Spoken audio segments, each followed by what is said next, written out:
Deux flashs, s'il vous plaît. Le dernier 4 flashs. Merci, Mardi.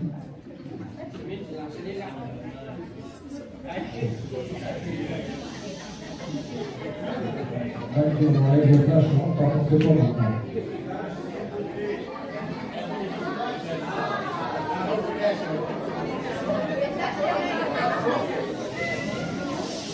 On va commencer. Tout ça, là, c'est quand tu veux.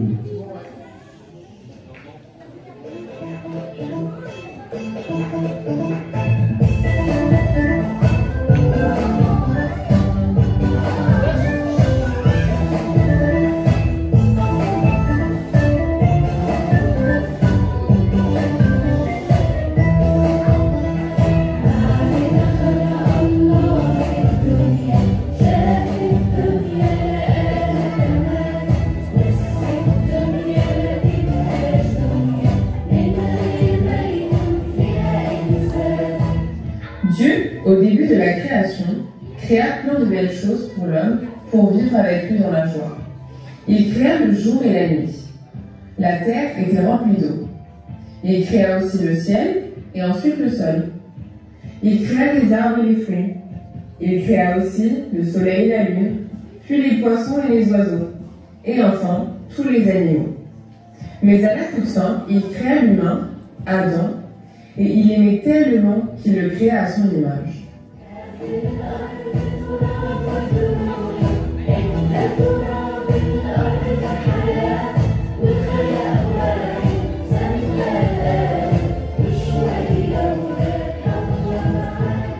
Il lui autorisa de manger de tous les fruits des arbres, sauf ceux de l'arbre de la connaissance du bien et du mal. Enfin, il créa Ève pour être une aide pour Adam. Et un jour, le serpent apparut à Ève et lui parla de l'arbre interdit, en lui disant à quel point le fruit de cet arbre était bon, jusqu'à ce qu'elle en mange, et en donna même à Adam.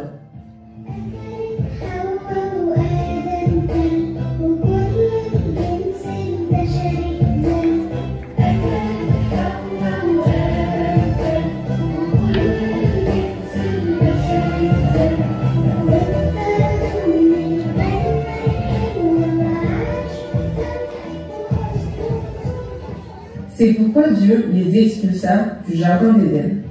Mais il y avait une promesse de Dieu qui nous sauverait de ce châtiment, car le Christ était le seul qui pouvait nous sauver. Et au fil des siècles, Dieu planifiait son incarnation. Et il nous parlait à travers les prophètes de toutes les choses qu'il ferait, comme par exemple la naissance. L'ange dit à Daniel quand il priait Dieu de délivrer son peuple.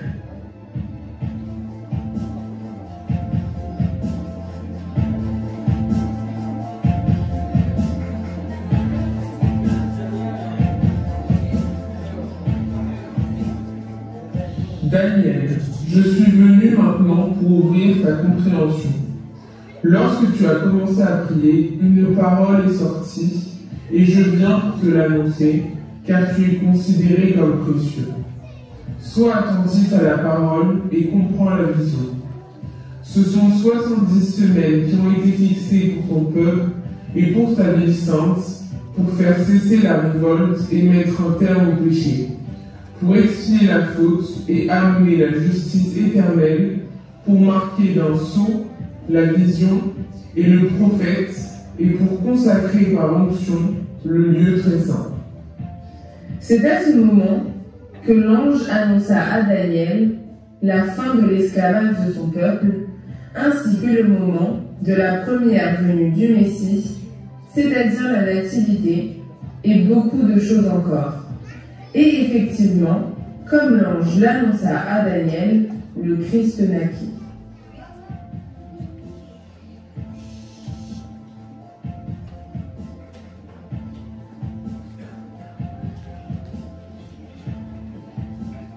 Michée lui aussi prophétisa sur le lieu de la naissance du Messie en disant: Et toi, Bethléem Ephrata, la plus petite des villes de Juda, de toi il sortira pour moi celui qui régnera sur Israël. Son origine remonte au temps passé, aux jours anciens.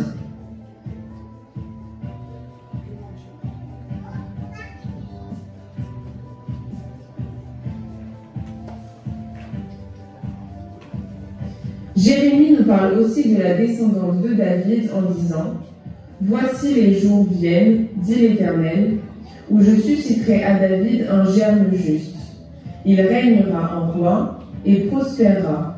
Il pratiquera la justice et l'équité dans le pays.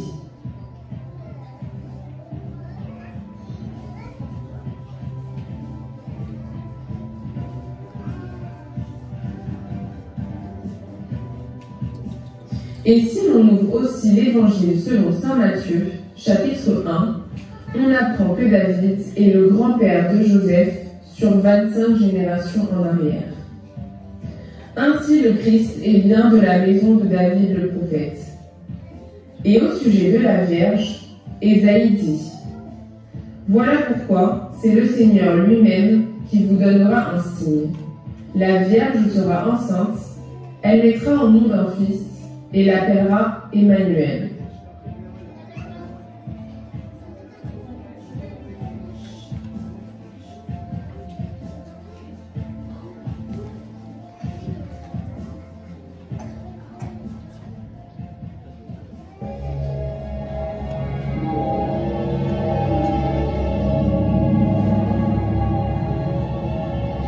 N'aie pas peur, Marie, car tu as la faveur de Dieu. Bientôt, tu mettras au monde un fils que tu nommeras Jésus. Il sera grand, on l'appellera le Fils du Dieu très haut. Le Seigneur Dieu fera de lui un roi comme le fut David son ancêtre. Et il régnera pour toujours sur le peuple d'Israël. Son règne n'aura point de fin. Comment cela est-il possible, puisque je suis vierge? L'Esprit Saint viendra sur toi, et la puissance du Dieu très haut te couvrira comme d'une ombre. C'est pourquoi on appellera saint et fils de Dieu l'enfant qui doit naître.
تكلموا بخبر لأجلك يا مدينة الله لأنك أنت مسكن جميع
À ce moment-là, Joseph et Marie étaient à Nazareth et avaient devant eux un très long voyage avant d'arriver à Bethléem.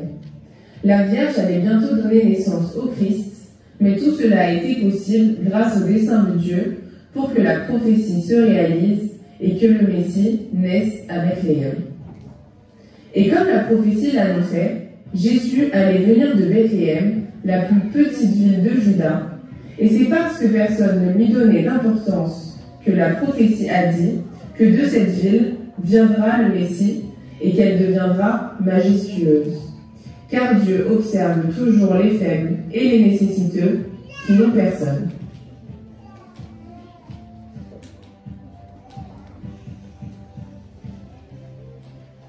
Une fois arrivé à Ephrata, qui est le deuxième nom de Bethléem, et ne trouvant aucune place dans l'hôtellerie, Marie donna alors naissance au Christ dans une mangeoire. Et Bethléem, qui veut dire maison du pain, était l'endroit idéal pour la naissance du Christ, car il est lui-même le pain de vie.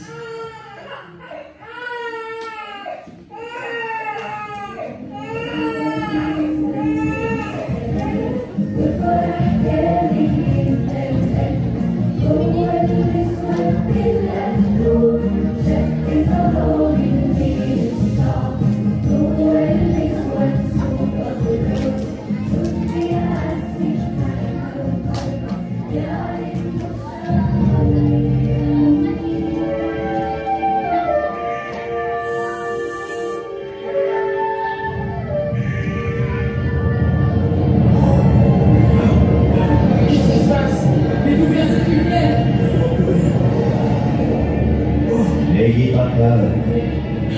Je vous apporte une bonne nouvelle qui réjouira beaucoup de peuple. Cette nuit, dans la ville de David, est né pour vous un sauveur, c'est le Christ, le Seigneur. Et voici le signe qui vous le fera reconnaître. Vous trouverez un petit enfant enveloppé de l'ange et couché dans une crèche.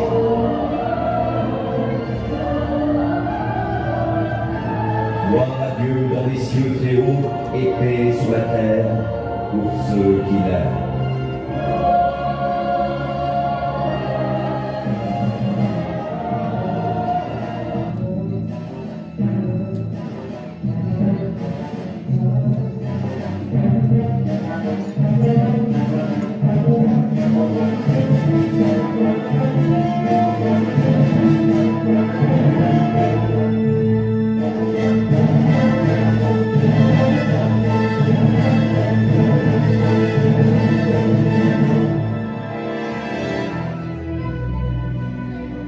Vous nous faites l'honneur de votre hospitalité, roi Hérode, Et vous me faites l'honneur de votre présence. 3 hommes sages ayant accompli seuls un si long périple. C'est remarquable. Que cherchez-vous ici à Jérusalem? Nous cherchons le roi des Juifs qui vient de naître, car nous avons vu son étoile en l'horizon, Et nous sommes venus pour l'adorer. Peut-être que mon prêtre pourrait vous assister. Oui, Il y a une prophétie qui parle de l'émergence d'un chef à Bethléem. Bethléem. Comme c'est intéressant. Mes amis, vous devez sans doute être épuisés par ce long périple. Mais après vous être reposés et avoir savouré un délicieux repas, allez chercher des renseignements précis sur l'enfant. Et lorsque vous l'aurez trouvé, faites-le-moi savoir afin que j'aille moi aussi l'adorer.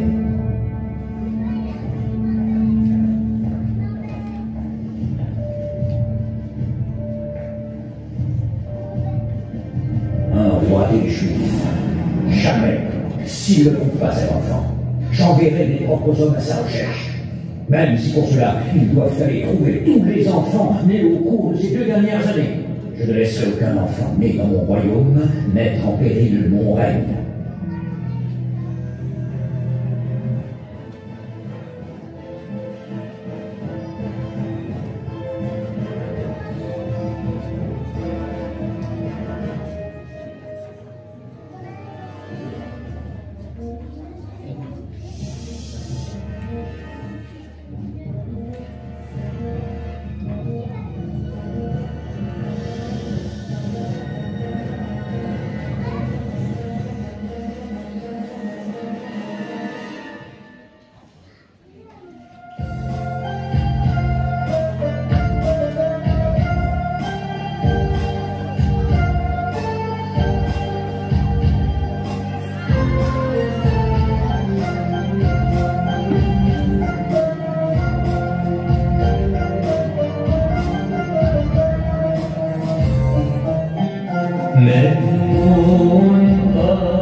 كلكم وباسم الخدام وباسم الشباب اللي موجودين عايزين بس نقدم هديه صغيره تعبير للشكر للمجهود الكبير جدا جدا جدا اللي عمله اسامه، لان هو كل حاجه صغيره انتوا شفتوها هنا اهو، قصها بنفسه، بيضها بنفسه، لونها بنفسه، فكرها، حط الموسيقى مع الحركات. الوقت اللي اخده هو وعيلته بصراحه يعني وقت كبير جدا.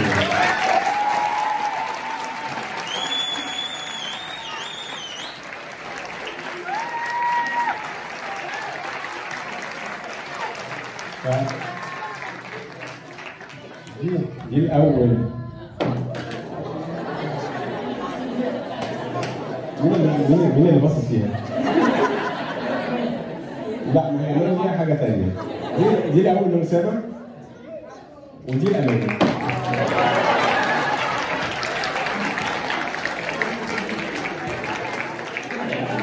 امانه تنزل.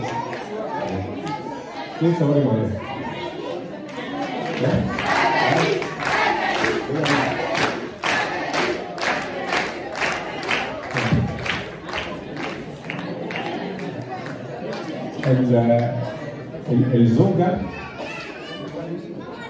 الزوجة اللي بتشجع زوجها وأولادها إن هم يجوا الكنيسة ويجوا بدري ويتعبوا وهي تتحمل، دي بصراحة يعني زوجة تستاهل سقفة يعني.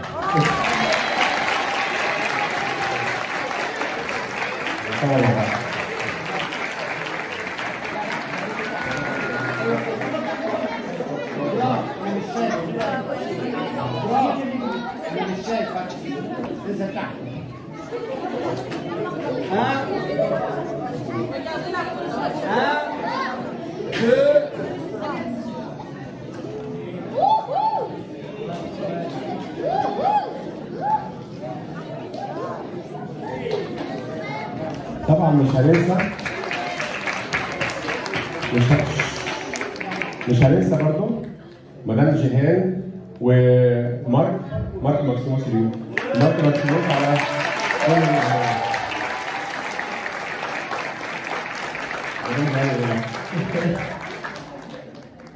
طب نشكركم كلكم على مجهودكم بصراحه يعني. اديتوا صوره جميله جدا جدا للكنيسه، والكنيسه مليانه شباب، بس يا ترى اللي يعرف ازاي يستغل الشباب دي وازاي ازاي يفكر عشان يوصل للنتيجه الحلوه اللي احنا شفناها النهارده دي. كل سنه وانتم طيبين.